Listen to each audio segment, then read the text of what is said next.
একটা দিনও কুমড়ো খেতে চায় না। তো কুমড়ো কি করে রান্না হবে? আচ্ছা, এটা তো ডালবে। তো বন্ধুরা এখন বাজে বেলা 2:30, খেতে বসবো।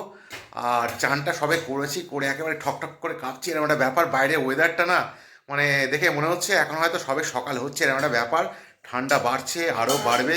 তো জায়গা যাক আজকে দুপুরবেলা কি মেনু আছে একটু দেখিনি তোমাদেরকে আগে। তো আজকে আমার লাঞ্চের মেনু হলো সাদা ভাত, সঙ্গে সেদ্ধ মুসুরির ডাল রয়েছে, আর কুমড়োর ঘ্যাট, আর এটা হচ্ছে ডিম ফুলকপি দিয়ে তরকারি।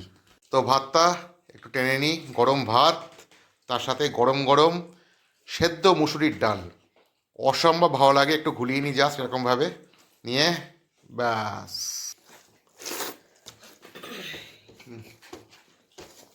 দারুণ, মানে এরকম জম্পেশ ঠান্ডা পড়েছে তো, আর এই ঠান্ডায় গরম ভাতে গরম গরম মানে সেদ্ধ মুসুরির ডাল, কাঁচা পেঁয়াজ কাঁচা লঙ্কা দিয়ে অসম লাগছে।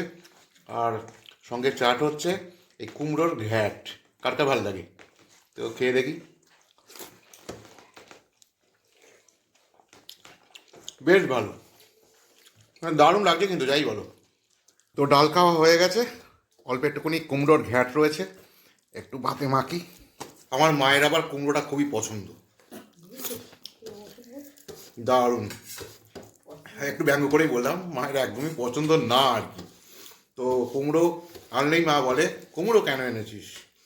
আসলে কি, কুমড়োটা খেতে আমার বেশ ভালোই লাগে। আর সব থেকে বেশি ভালো লাগে কুমড়ো সেদ্ধ খেতে, মানে কোনো তরকারি পাতি না, জাস্ট গোটা গোটা সেদ্ধ ভাতে অসম্ভব ভালো লাগে। কাঁচা সর্ষের তেল, একটুখানি নুন লঙ্কা এসব দিয়ে মাখলে না দারুণ, মানে ঘ্যাট থেকে অনেক বেশি ভালো লাগে। এবারে নেবো ডিম দিয়ে ফুলকপির তরকারি, ব্যাস।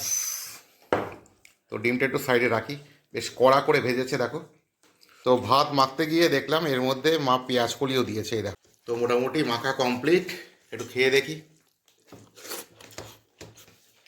বাহ, দুর্ধর্ষ, মানে এর মধ্যে কপি দিয়েছে, পেঁয়াজ কলি দিয়েছে, তো যার ফলে কি স্বাদটা একদম অন্যরকম, দারুণ লাগছে খেতে, দারুণ। আর একটু ফুলকপি। তো আজকে দুপুরবেলা আমার মেনুটা কেমন কমেন্ট বক্সে জানিও, খুব ভালো লাগবে। তো খেতে থাকি, হ্যাঁ।